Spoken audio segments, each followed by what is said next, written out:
Hello, good morning and welcome. Thank you very much indeed for being here at the Open Online Briefing for today. We are now very much in the midst of the deepening pandemic, and last time I mentioned just where it's spreading, and today what I want to do is to actually go through different facets of the pandemic and identify examples of really extraordinary action that I think is helping to get on top of it at local level as well as national level. I'm also going to identify one or two troubling features that I'm seeing, and then as is normal, we will have a discussion to think through some of the issues together.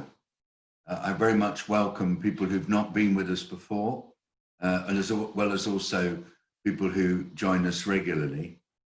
And one of the things I'd like to do this time is to invite you, while we're preparing, to be thinking of your own examples of remarkable action that is taking place in workplaces, in health services, in communities, and also if you've heard people who are really proving to show remarkable leadership, that'd be nice to find as well. Because what I want to do through these briefings is to begin to pull together examples of where things are being done differently in order to start to establish a collective of people who are ready for leadership in the new COVID-ready life that is lying ahead of us. Now, I've said in previous sessions that the numbers of new cases in Western Europe are showing a good decline. But I want to stress that if we go a little bit eastwards to Turkey, we've seen that as the movement restrictions were reduced, so the numbers of new cases started to rise. I think that we are also seeing quite a stubborn high level of new cases in the United States. Really very high, 20,000 a day. And I think that the situation in the US is, as we've anticipated, but it's rather distressing, one where there is an awful lot of COVID still moving around. And as movement restrictions are being released and people want to get on with their normal lives, that is going to lead to probably quite a lot of build-up of people needing attention in health services. And then I found out a little bit more over the last couple of days about the outbreak that's occurring in China. This is in a market in Beijing, and it does seem there is very high level of contamination in that market. And that's why the Chinese authorities are taking very stringent action indeed to try to restrict movement locally, try to restrict movement out of the area where people are affected to avoid the virus being taken into other parts of the country. It just goes to show, doesn't it, that even when you're on high alert and you've got good containment capacity in the country, this virus is still quite dangerous. And I think that the first point, therefore, I wanted to make is that, yes, further resurgences or second waves do exist. And it is really important that we hold on to that and that we start to recognize this is a feature of the COVID-ready life. Now, a second point I want to talk about are the behavior changes that people are adopting in order to try to reduce the risk. And I've been seeing in the UK and in Ireland big public debates about whether it's better for people to be 2 meters distance from each other or 1 meter distance. So I discussed it with colleagues in the WHO yesterday. And their position is really quite clear. It's not a case of to mask or not to mask, to be 2 meters or 1 meter. It's actually necessary to conceive of a whole package of behaviors that need to be adapted in order to reduce the risk of getting this virus. And so what I'd like to suggest is that people think of it in terms of the forms of behavior that are the best for keeping that virus at bay, at least 1 meter. I think we have to keep saying that, at least 1 meter. It's not encroaching up close. It is maintaining a distance. And linked to that, it is wearing face protections, especially in public transport. And it is making sure that people who are particularly at risk are protected. But try to see it as a comprehensive package of activities rather than one or the other. As my colleague Mike Ryan in WHO says, stop presenting all these choices as binary choices, but instead present them as a package. It is a systems change. And that's because of an increasing sense among the people who are active on this virus that the amount of virus to which you're exposed is very important in determining the severity of infection. That means if you're very close to somebody who's got a lot of virus, or you are providing healthcare and you're close to several people who've got a lot of virus, you're more likely to get it badly. I hadn't realized that this might be important, and so I'm holding on to that it's forms of behavior that reduce the risk of being exposed to the virus, but also reduce the likelihood that you're going to get exposed to a lot of virus that become necessary when we think through how we've got to live to be COVID ready. And the third point I wanted to say is, well, what does this mean for governments? So we have here currently in Switzerland, in one of the schools, in fact, one that I know very well, there's a little outbreak that's developed. And, you know, the immediate action that the government has taken is to say, we really need to know how that outbreak started, how the person or persons who got the disease actually found the disease. We've got to get better signals of where the virus is. Because for COVID readiness, it is about understanding the distribution of the virus, understanding who's most likely to be carrying it, and then determining whether or not an area is high risk. Know where your virus is, find the signals, and act on the signals. That's very much the instruction that is current here in Switzerland. And my friend Lothar from the Robert Koch Institute in Germany was saying, our whole testing strategy now is very much geared to enabling us to get a quick indication of places where the virus is building up, a quick indication of where there are clusters so that we can contain it. Now, I thought I'd spend a moment or two talking about the illness. Our colleague Robin Gorner, who's been writing a lot about her COVID, along with Paul Garner, who's joined us on several of these events to talk about his COVID, is just pointing out that there is something that they're now calling lingering COVID. That is when you've got the disease and it just sticks around for ages and it makes you really tired. And I think that it's important that we all recognize this. So I want to repeat, there do seem to be some people who get a really long, drawn out, multi-week illness as a result of COVID, with shortness of breath, confusion. And as Robin was writing in an article that she's written for the Daily Maverick in South Africa, fizziness, a sense that your whole body is fizzing, that you're on a roller coaster of emotions. I want to encourage careful examination of the people who've got this lingering COVID. Are there any physical features that actually are causing the illness? And I'm sure there are.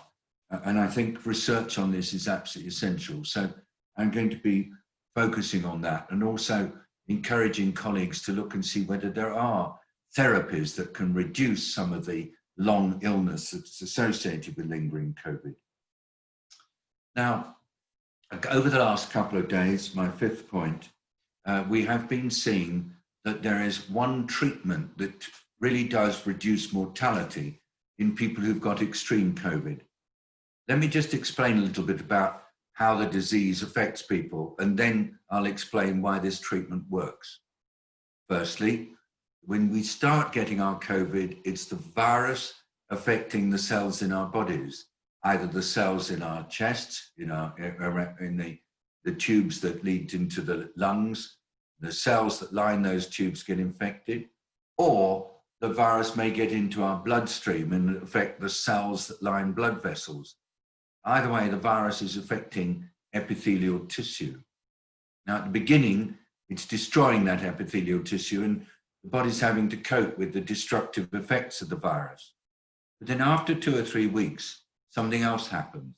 Not in everybody, but in some. And that is the body's response to the virus becomes very intense. There's, in fact, a lot of cell-mediated immunity, which means a lot of cells swarm towards where the virus is. They surround the virus, they surround the infected tissue. But suddenly you get swelling and you get inflammation. And so you've got a second kind of pathology emerging, which is not just the destructive effect of the virus, but it's the reaction of the body to the virus. Now, that reaction of the body can itself make us ill. And it's called hypersensitivity. And there are various words to describe what happens when the white cells in your blood swarm to the virus. One of them is a cytokine storm. It sounds very dramatic. Now, you can reduce that very powerful immune response inside a person by giving them high doses of steroids. And the steroid that seems to be particularly useful in doing that is called dexamethasone. So a trial in Oxford, actually, in UK, has just released results saying that if you've got people with advanced COVID, particularly people who need to go into intensive care, then treating them with dexamethasone can actually reduce their risk of dying. This is particularly important for older people. And so it's a remarkably useful finding and suggests now that for people with COVID that's severe, where they have got evidence of a hypersensitivity reaction to the virus, that treating them with dexamethasone is a really good thing to do. But, and this is the important but, you shouldn't use the dexamethasone early on in the disease, because early on, when the virus is causing damage to the various cells in the body, you really need your immune system working full tilt.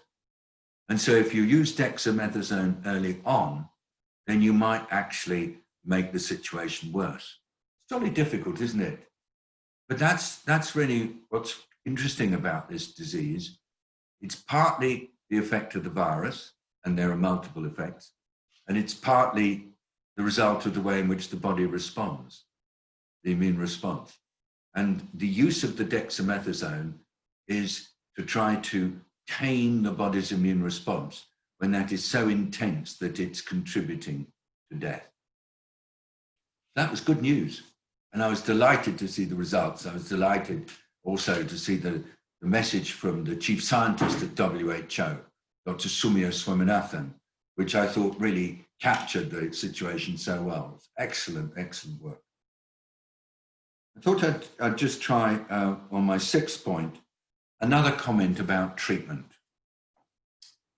See, when you've got the virus, and particularly when it's affecting the lungs, what happens during the illness is that the amount of oxygen going from the air into the body does get reduced.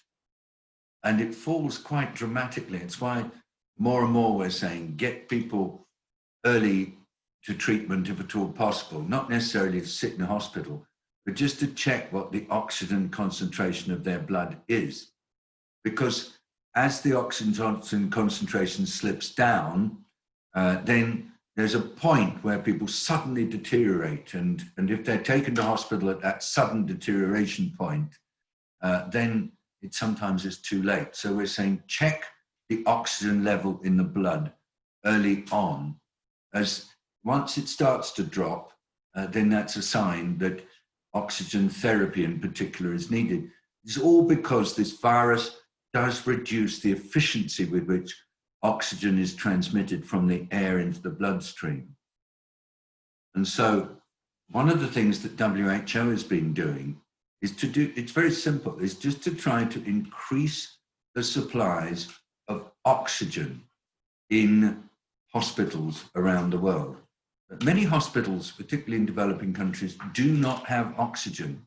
You know, like if if you go into hospital or you go into many other places and you're not well, somebody produces a cylinder and it says O2 on it, which means oxygen. And then you put a little mask on your face and then you're getting extra oxygen in the body. It's often done on aeroplanes when people faint while they're flying. It's terribly powerful and useful. The British Prime Minister was kept alive through oxygen therapy. And so I'm really very interested to hear that one of the things that is being done around the world is to try to increase the availability of oxygen in hospitals, because it makes a huge difference. And quite possibly some of these people with lingering COVID may well be continuing to have low oxygen in their bloodstream. And so it's important to pay attention to that. There's a tiny little device, some of you may know about it, that when you go into a hospital, it's sometimes put on a finger, and it has a little flashing red light on it. And it's basically just very quickly checking the level of oxygen in your blood, stuck on your finger and connected to some monitor somewhere. It does seem that offering people pulse oximeters, like that's what they're called, so that they can check the oxygen level of their blood while they're having their COVID illness, could be quite an important way of preventing people from going on and dying. And so in my discussion with the WHO team yesterday, here's the sort of pattern that's emerging. Number one, there are various different illnesses caused by this virus, both by the virus itself and by the body's reaction to the virus. Number two, it's important to assess the person quite carefully, but in practice, it looks like a collection or cocktail of medicines are going to turn out to be the most useful way of keeping people well and alive, of course, when they're ill. And linked to that is access to oxygen. Number three, if you are having somebody stay at home with their COVID, it's worthwhile connecting them to a little oxygen monitor, this pulse oximeter, and just keeping a check on their oxygen level. They themselves will then be able to draw attention to the fact if their blood oxygen concentration is falling. And that will enable them to maintain some degree of control over their health. All in all, what's coming through now is that there are ways to reduce mortality. There are ways to keep people healthy. Now, I thought I'd come to the three main learnings that I have got and others have got and show how these are being put into practice.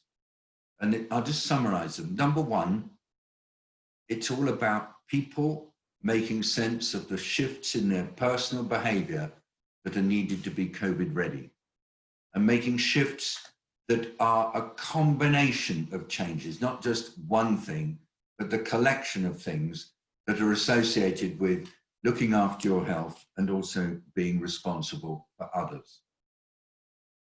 And one of the things that I believe that every single person in the world has to focus on right now is being ready to have dialogue with other people about what it is going to mean for each one of us and how we're going to learn to think through the risks associated with this virus.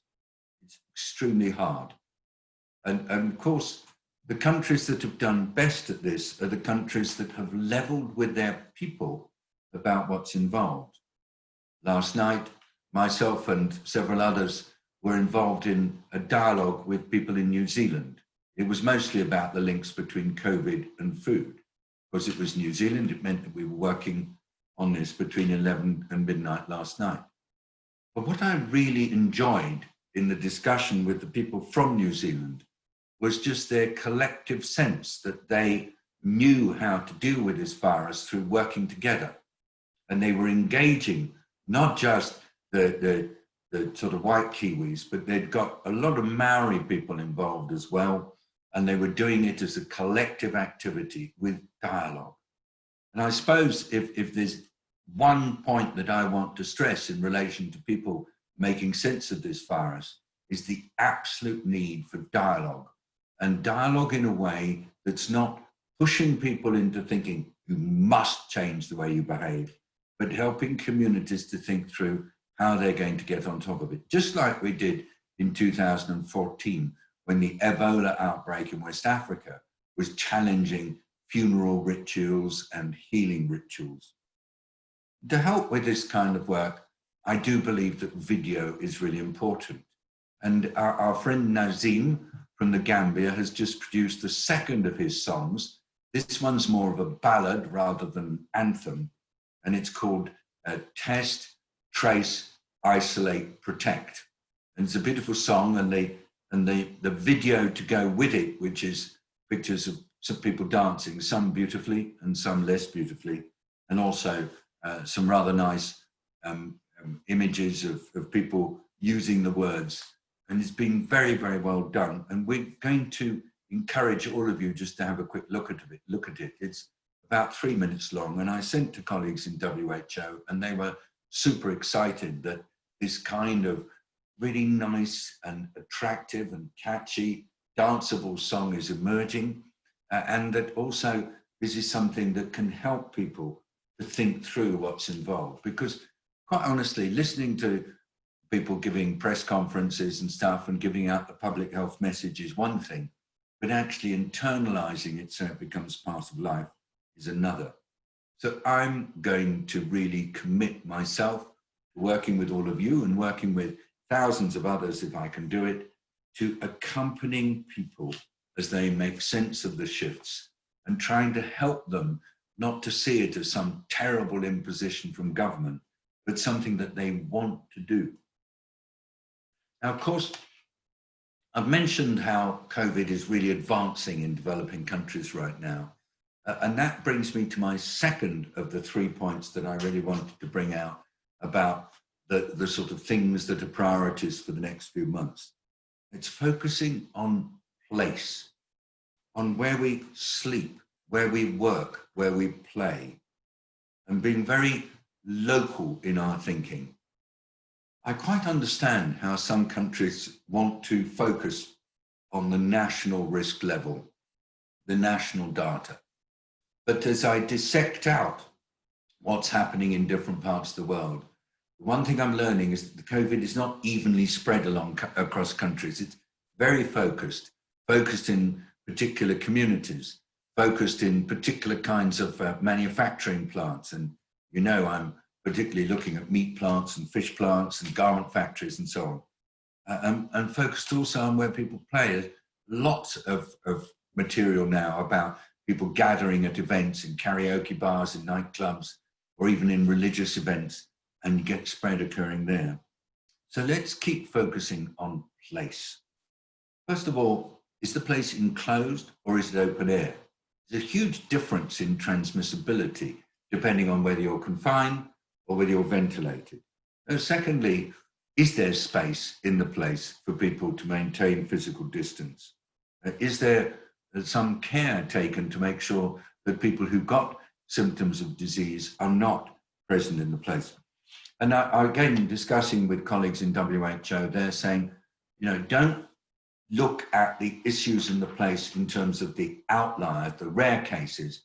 Look at what's happening in the majority of cases. In the majority of cases, transmission is when people are living and working and playing very close to each other, where there is an opportunity for people to communicate the virus easily between each other. So look at the place. It does mean that we have to think hard about living conditions. It does mean that we have to ask whether continuing to have people living in slums where they're very, very close together, or in worker dormitories for foreign workers, again, where they're very crammed together, is that really viable? And I'm going to keep as my sort of second absolute must that I'm going to do, focusing on working and sleeping conditions and just saying it is not reasonable to require people to be all close together. Thirdly, I want to make certain that all health expenditure needs to be reviewed in every country to make sure there's an adequate portion of the budget going to public health. That is health outside hospitals. It's not just for COVID. It's also for women to be able to access reproductive health care, children to be able to get immunization, everybody to be able to get malaria prevention.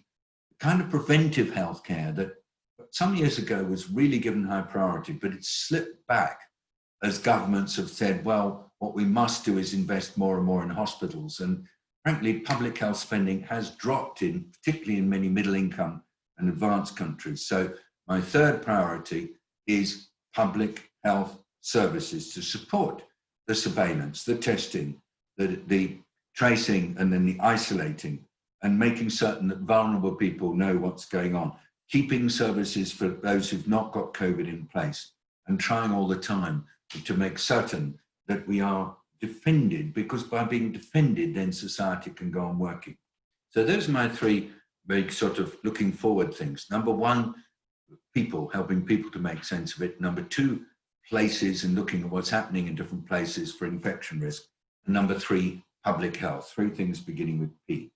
And before I end now, I want to come to perhaps what remains for me the most important feature of all of this. I am, as you know, increasingly seeing this as a disease of poverty, of inequity, and actually of injustice. And I think we have to really keep that in mind. And we are seeing more and more that it's poor people who are unable to negotiate the conditions that will reduce their risk. It's poor people who don't have the flexibility in their living conditions to be able to reduce their risk. And I just don't think there's any way out of this. I was just thinking the other day, this COVID is making millions of people poorer. Do we know about it? No, because when people will get poorer, you don't find out until perhaps at some point it's measured, because they don't go and stand in the street and demonstrate. That's one of the features of getting poor and poorer and hungrier. You're actually in a very, very difficult situation. You have so little power to protest. And by and large, this increasing poverty is going to turn out to be an invisible phenomenon while it's occurring. There's stacks of evidence. Yesterday, I did a webinar with Oxfam's field directors from around the world, and every single one of them was saying, using all our normal indicators, like people turning up and needing food relief, or people seeking cash support, there are huge increases in the number of people who are poor and deprived around the world. And I was particularly interested in a presentation from Oxfam's field director in Lebanon, who reminded us, she said, we know what happens when poverty increases. The people who are already suffering and finding it difficult, women-headed households, or people with disabled children who need special needs, or people with chronic illness in their households, or people who just can't get work. They're the ones who get hit worst as a result of COVID. COVID makes things worse for those who are worst off anyway. And so she just said, we are having to really double and treble up our support for those who are already most at risk. She stressed that in the COVID situation, containment efforts trying to reduce the spread of the virus hit women hardest. We had the same in a discussion with the Finnish government yesterday, talking not just about developing countries, but about Scandinavia, saying this is a nightmare for women. Please, all the time, in your mind, when you're thinking about equity, think about sex equity as well as about poverty. So actually building into all our work a recognition that poor people are suffering much worse, a recognition that the NGOs who provide support to poor people are finding that their budgets seem to be much less because donations have reduced. So our primary support arm to poor people in so many societies is not strong. But I did hear about a company called OCP in Morocco, which is one I've been following very carefully. It's a company that is involved in phosphate mining, but it's got a very profound social purpose. And talking with the team from OCP, we were hearing how during the last few months, they have been able to get their employees to become sponsors, particularly of children who are suffering because they're getting less school, or families who are in real difficulty because they're not getting employment. And of course, these are small things, but if you add them up, they make a huge difference. So I'm finding more and more companies that have made a point of not laying off their employees and of maintaining their income, even though it's causing a big burden to the company, with the bosses taking pay cuts or reducing their share options in order to show solidarity with their employees. And we've got 3 or 4 companies that we're working with that are showing that kind of spirit. The OCP example has not just worked on education, it's also led to shortening some of the food supply chains in Morocco so that farmers, instead of losing their produce, are able to get it to people who need it and be able to make money. And at the same time, the banks who are saying, we are going to increase our debt forgiveness. We're going to stop small and medium enterprises from going under.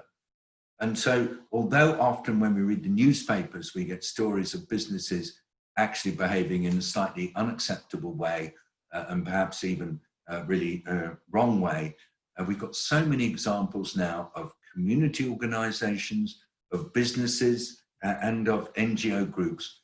First of all, looking very carefully to find where the pain and difficulty is. And then secondly, finding ingenious solutions, often working with local communities to overcome them.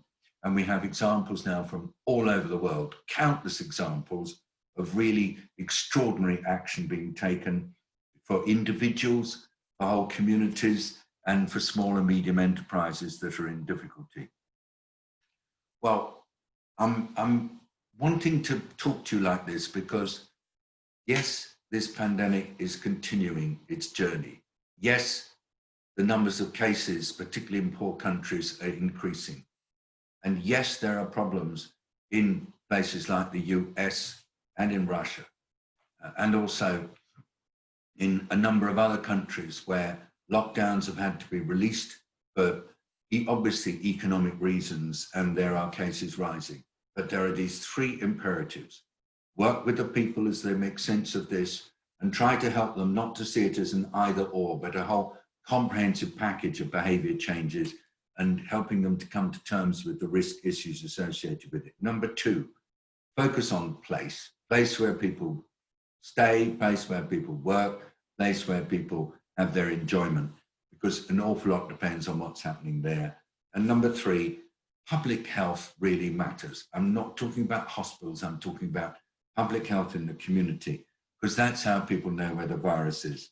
And everything we do, let's put equity right at the top. Gender equity, age equity, we don't want ageism here, and of course equity in terms of access to opportunity, employment and cash.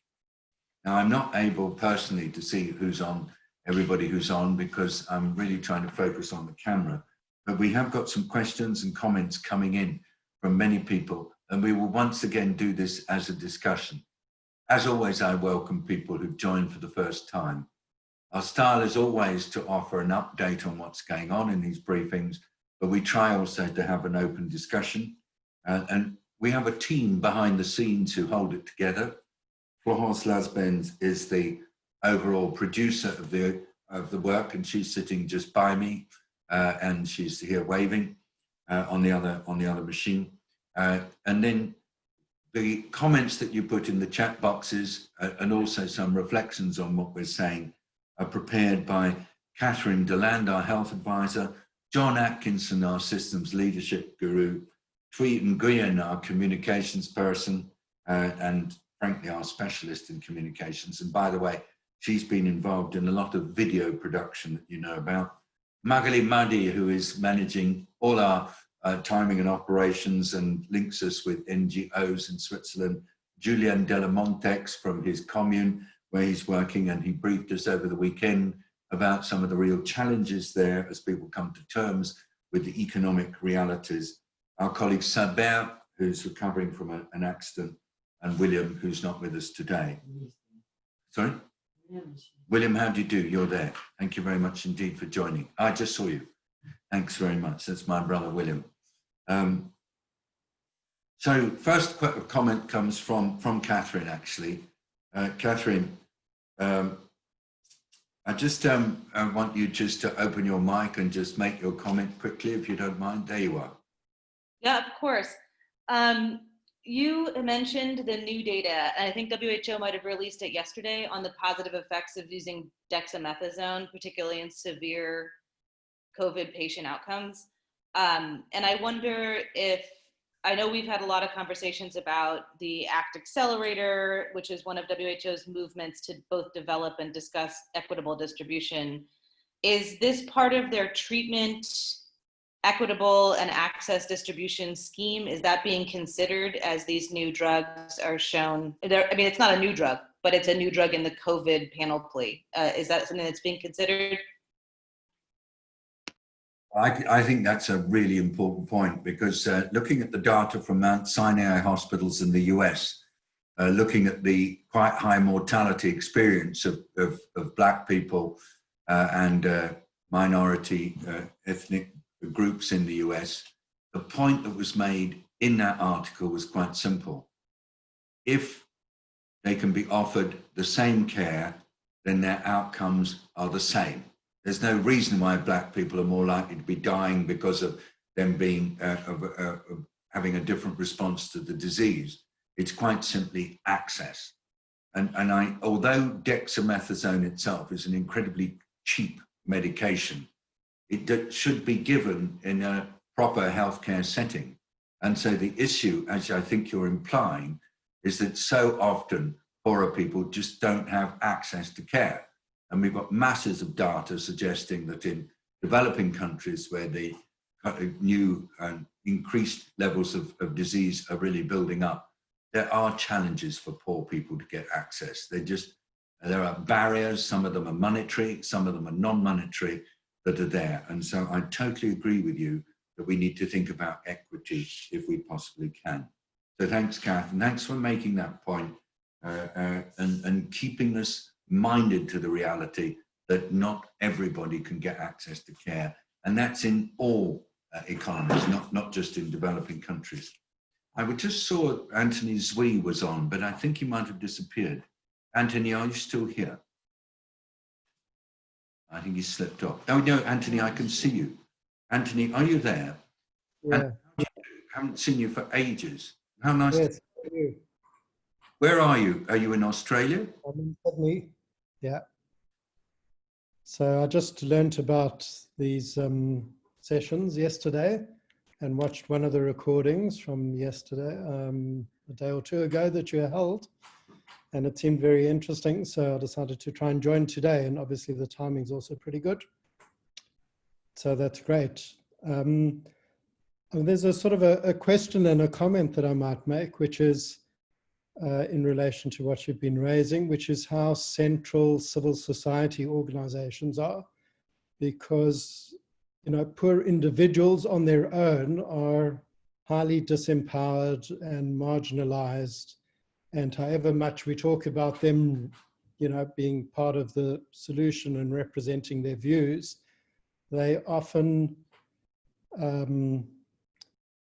are assisted or facilitated to do that through community-based organizations and other types of civil society organizations. And they seem to me to be a very key set of players that we ought to be engaging very actively with and supporting in taking forward some of the things you made a point of saying in the discussion today, but also previously, how important local context and listening to the reality of place and space and power actually are. And good civil society organizations perhaps can assist with that. Totally agreed, Anthony. And by the way, welcome and thanks for. I'm glad that this time works for you. This was why we had the early morning ones in Europe, was hopefully to help people who are many hours ahead of here. And of course, great to see you again after many years. I mean, what's really become clear to me is that local civil society, local community-based organizations are absolutely critical at this time to create the context within which the necessary enablement of people to take action for themselves can occur, especially as we're seeing signs of people slipping incredibly rapidly into deepening poverty and difficulty. And I'd mentioned that I really was affected by my conversation with the Oxfam people from around the world, just saying this is super bad. And so then I've been talking to some of the bilateral donor organizations. You know, what are you putting to? Are you increasing the resources you have available for medium-sized grants to local civil society groups, perhaps working through international NGOs? And I'm getting back all sorts of negatives. You know, where are you putting your money into vaccines, or where are you putting your money? We're giving it to the IMF. And that's okay, and I think it's necessary. But I think the empowerment of civil society groups is really important. And so with Danny Siskandarajan of Oxfam yesterday, we were discussing, could we not have a disasters emergency committee appeal for COVID that's entirely about trying to get money to local civil society groups around the world? Let's see what happens. But for me, it's essential. If we're working with capacity on elderly people, older people, and the challenges of residential care, if we're working with prisoners and the challenges of custodial situations, if we're working with people in really difficult factory settings, we have to work through civil society. They have no capacity to do this, certainly to achieve change. If they're completely on their own, they need the backup. That's my view anyway. Do you agree, Anthony? Yeah, I do. I also think in a way there's a layer, an additional layer, which is helping facilitate the network of those civil society organizations, because together they are far more powerful than they are on their own. And they then begin to be able to have more of a voice in shifting policy, or at least drawing to the attention of policymakers and service providers those needs and those requirements from the ground up. So I think that sort of horizontal empowerment and facilitation is also really important, and is part of really ensuring that those voices from the bottom and from local communities are reflected in places also where decisions are taken about how resources are used. So, Anthony, if we make certain that we've got, I don't know your current email address, but I'd like to follow up and see whether or not we can start identifying a number of people around the world who can just simply say, we're going to connect together and start advocacy for this. And I'd like to also connect you or reconnect you with Danny Siskandarajan and others who are trying to work on that here. Is that okay? Yeah, absolutely. That sounds great. I'll just put something into the chat area with my email address as well. Okay. Great. Thanks very much. Thank you. And I'd like to come to three people actually who have all got slightly different questions and comments. But I thought if we bundle them together, if I asked you one after the other to quickly just make your point. First of all, to Karen Wiedenmeyer of Basel, and then to Sihar Sharma in India, and then to Annie Feltham in the UK. And then we will do another group. But let's start with Karen. You've got a point there which I think is very important, and I'd like you to just explain why you've made this point and also your own thoughts about it. Over to you, Karen. Yes, thank you very much, and good morning to everybody. I work for the Swiss Tropical and Public Health Institute in Basel, and we are involved in various health system strengthening projects based on bilateral agreements between governments. And we obviously would like to provide technical assistance to these countries, but that is not always possible. Well, it's sometimes difficult because some of these countries, I just mentioned two now, Tanzania, Chad, and others, are kind of downplaying the COVID pandemic and even denying it entirely. And for instance, there's one country where the government actually sent out a circular to everybody saying that all health facilities in the countries had to be supplied with the Corona organics cocktail, or whatever you want to call it, from Madagascar, while at the same time there is an incredible shortage of essential medicines, including anti-malarials and oxytocin and so on. And I just wonder, how can we as partners who are trying to support governments have an impact and be useful? So Karen, I'm really pleased that you raised this. I tell you, one of the things that we're going to be doing with the WHO team next week is really focusing on how we get the best possible information to people, if necessary, bypassing governments and others if they are basically trying to change the narrative.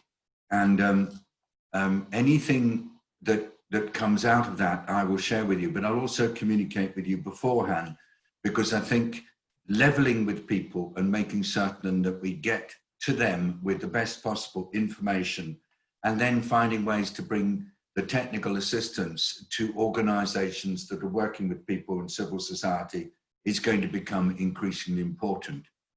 In Africa, for example, just give you the Tanzania story, I'm hearing that although the numbers in Tanzania are remarkably low, that at the borders between Kenya and Tanzania, and also Malawi and Tanzania and so on, they're finding really rather large numbers of people with COVID, including some who are really quite ill, coming over in buses and in trucks, suggesting that there's a lot more disease in that country than is made evident by the official statistics, and I think you've implied that it's being downplayed from the top. So let us work very hard indeed on trying to make certain that there is a much greater popular understanding of what's needed in order to try to break through that. So thank you, Karen. That's basically now gone in there, and I will work with you and with colleagues in your institution to try to get through that. Could I now go to thank you, Karen. Sihaj Sharma, if you'd like to unmute, tell me where you are. It's lovely to see Yes. you. How do you do? So I belong to Bangalore. I work with GE Healthcare on their intelligent MRI systems. So my question was more in lines with how do we take public healthcare outside hospitals?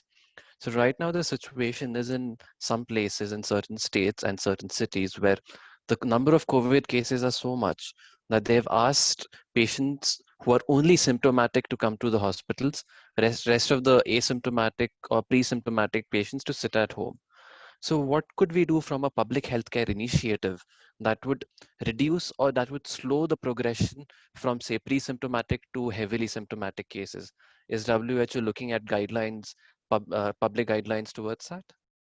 And that was exactly what I was discussing with the head of the Health Emergencies Program yesterday, that somehow it's necessary to focus on the people who are not seriously ill, to prevent them from deteriorating and needing hospital care, because as soon as they need hospital care, as we're seeing in your country, the hospitals, at least in some cities, are just completely overwhelmed.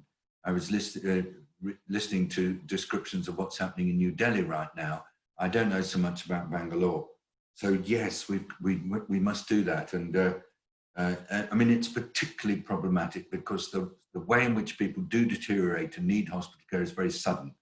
So let's do this. Let's try to find some ways to prevent the escalation of the disease in home care settings. In today's discussions with the WHO technical team, I'll make that point, Sihaj. What's your work? Are you a health guy, or are you doing something else? So I'm an engineer. So I work on their MRI systems to improve visualization, etc. So it's a mix of AI, a mix of engineering, mix of actually going to the hospital and seeing how doctors use our devices, all of that.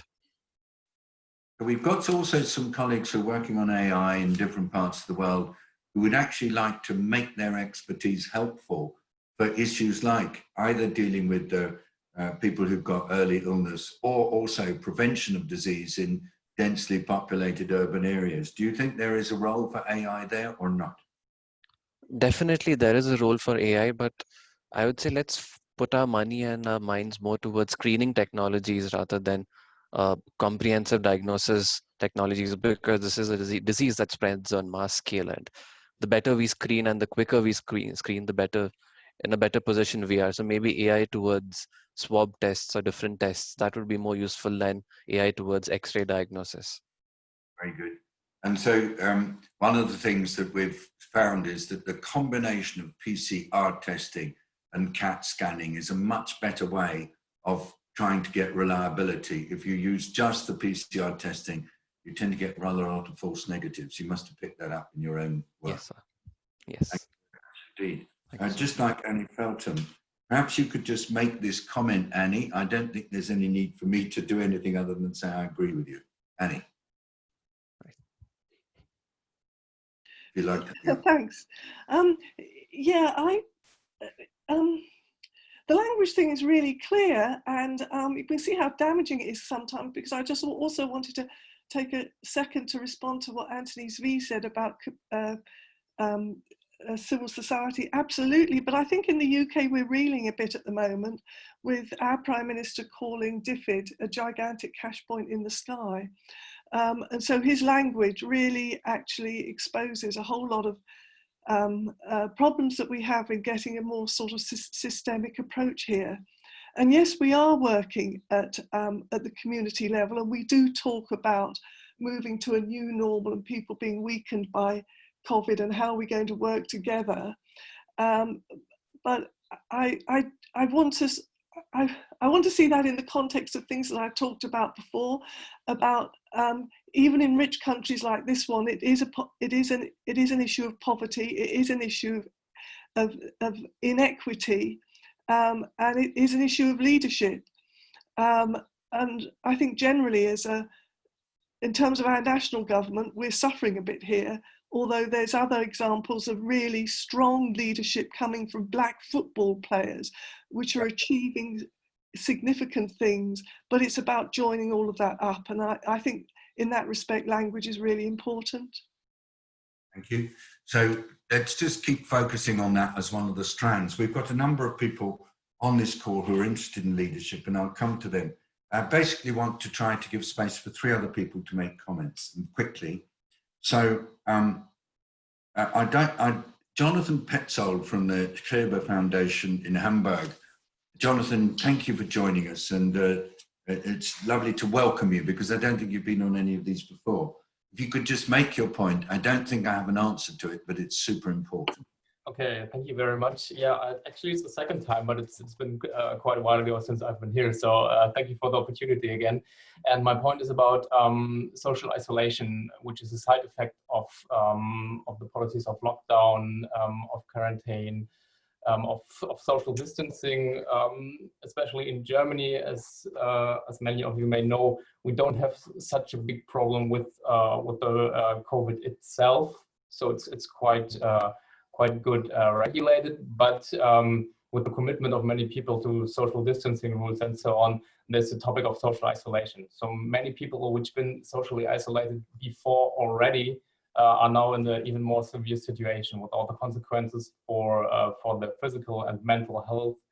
And so my question was, if this is a topic, a relevant topic on the international level. I know about the campaign against loneliness in the UK, for example, but I would like to know if this is relevant on the more international level, and also if there's good practices.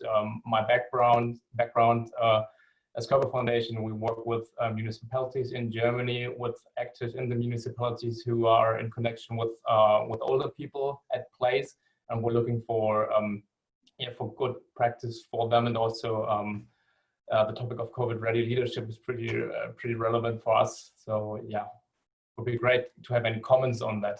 Maybe not an answer. Jonathan, straight in, we are working very closely with the team at WHO that's involved in this, and there are others on this particular webinar who are also particularly focused on it. So Jonathan, we need to know how to connect with you, if you don't mind making it obvious, and then we will follow up, and also we will connect you with others. This is hugely important. we try not to ever use the term social distancing. We try to talk about physical distancing. We forget sometimes because we have to be absolutely clear. COVID must not lead to greater social isolation. Yeah, okay, we're on the same page. Now, Chris Langdon is on here, representing the group Thinking the Unthinkable. I can't see where you are, Chris, but there you are, great. Now, Chris writes that he's interested to hear about what OCP does in Morocco, and he wanted a little bit more detail. Is that right, Chris? Yes, good morning. We are always looking and thinking unthinkable at examples of companies doing the right thing. And we've been studying OCP, obviously you have too, for a number of years. So intrigued to hear how you picked up their work with school children, with farmers and people in poverty during COVID. So we were in contact with them because they already have this very well developed community program. It's part of changing the whole business model of OCP. It's very exciting to watch it with CEO Mustafa Tarab, one of the people who I'm really admiring more and more as I watch what happens. So there were three things that seemed to me, besides what I said. First of all, supporting the digitalization of agricultural cooperatives so that farmers were able to do online selling to circumvent some of the problems they had because markets weren't working properly. That's something that Mustafa has been trying to do in other countries as well, building on his experience elsewhere. And this short-circuiting of supply chain seems valuable. Secondly, they've provided support to some of the small and medium enterprises that were going bankrupt so that they could repurpose them so that they could be useful, particularly in the food sector, linking farmers and consumers. And thirdly, repurposing the garment industry in Morocco so that they could shift from sort of static production lines because of demand dropping to actually producing masks and other protective equipment.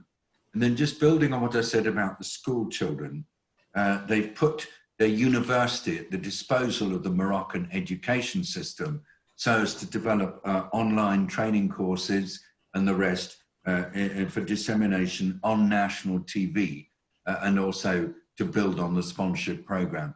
So all together, and some of this is on the website, so it's really, really very exciting. We'll follow it up more with you directly, but if you know, I just think this is a brilliant example, and it builds on my generally incredibly excited view about OCP as a company. Thank you, Chris, very much. Thank you. Now Nendir Moi Malafa from Nigeria may be on. There you are, I can see you. If your internet is good enough, can you unmute yourself and just tell us a little bit about just your view? And we've got probably 1 minute, so just to hear your words would be lovely. Nendir Moi. Okay, good morning, everyone. It's my pleasure to be here. I've been trying to hook up for so long till today, and I'm so grateful I'm here. So I would like to talk about the issue of emotional depression at a time like this. So I see a lot of times NGOs and organizations are working towards meeting to the needs of people on underdeserved communities with palliatives and the rest.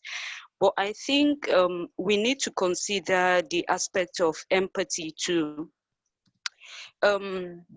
Few days ago, I was terminated from my job because of some issues that has to do with my locality, which power supply is not in availability and it affected my work.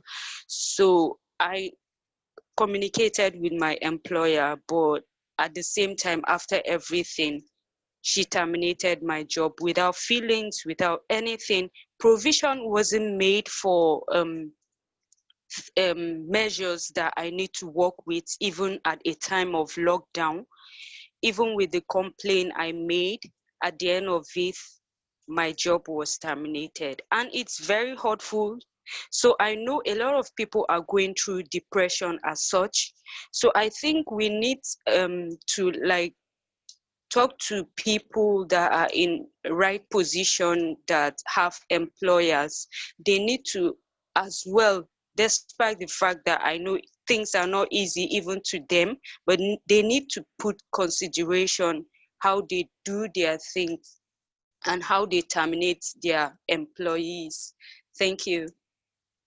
Thank you very much indeed. Really very, very sorry to hear this news.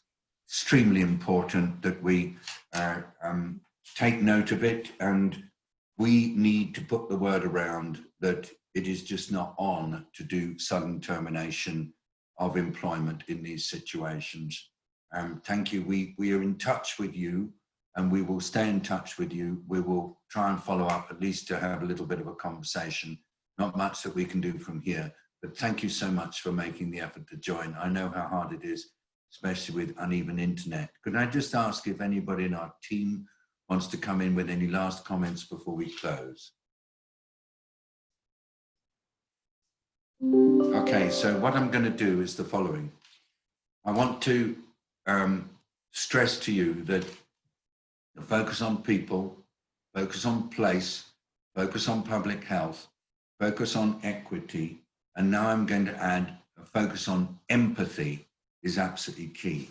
We've concluded that much greater support for community level organizations is vital, whether we call them NGOs or civil society, so they can help people and support them, particularly when they are subject to activity that is both unkind and unhelpful. We do need to look at ways of getting technical support and good information directly to people and not have it blocked by governments that are perhaps in denial and unhelpful. We do need to ensure that everybody can access best possible treatment, particularly early treatment, so that they are not denied access. And perhaps picking up on what Holly Wheeler has written after Anthony Zwee's comments, we've got to make absolutely certain that public institutions everywhere make space for community, make space for poor people, make space for the disadvantaged, make space for particularly those who are just finding it tough, often women. Because in these times, it's quite easy for institutions to get top heavy and not to recognize that you move forward by creating opportunities for people to act at the local level. I think these are good conclusions from our discussions today. I think they show us the path that we've got to move forward, and we in 4SD will commit to continuing on this path, not just as part of our work on COVID, but as part of our broader work related to the Sustainable Development Agenda. I'd just like to greet, as well as my brother William, my daughters Josephine and Polly. Thank you very much indeed for joining. I'd like to thank everybody, particularly Florence, for hello Polly, with Kirsten on your own Kirsten's computer. And I'd just like to thank everybody for joining and everybody for helping. No, we've still got such a lot of work to do. And in fact, probably the quantum of work just increases day by day, and let's stick together and do it together. Thanks very much indeed, everybody. See you. If you want to join, we're doing it again on Tuesday, and then again, and that's Tuesday and European time, 5 o'clock, and then the Thursday session as today. And if you've got any ideas, any thoughts, don't hesitate to communicate as Twee suggests, using the contact at 4SD in connection line. Wonderful to be with you today. And with that, bye-bye. Joe Nichols, thank you for that nice thing in the chat. Just see you there, Joe, wonderful. Joining from Nairobi.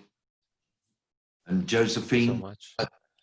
Hello, Josie, you're there. Lovely to see you. Thank you very much. Marianne, thank you for your comment and also for the importance about whether or not the variation of the disease in different continents. Marianne, you weren't here on, I don't think, on Tuesday, or you were and I missed you, but there's this huge racing increase of this disease in Latin America and in the Indian subcontinent, and it's beginning to pick up in Africa. This is a disease of poverty, and this coming at a time when we see aid programs being shifted so they perhaps have got less poverty focus, it's profoundly disturbing. This is becoming very, very serious for poor countries, Marianne. And I think you've seen that, but gosh, it's tough. Okay, have a good rest of the day, everybody. Thank you.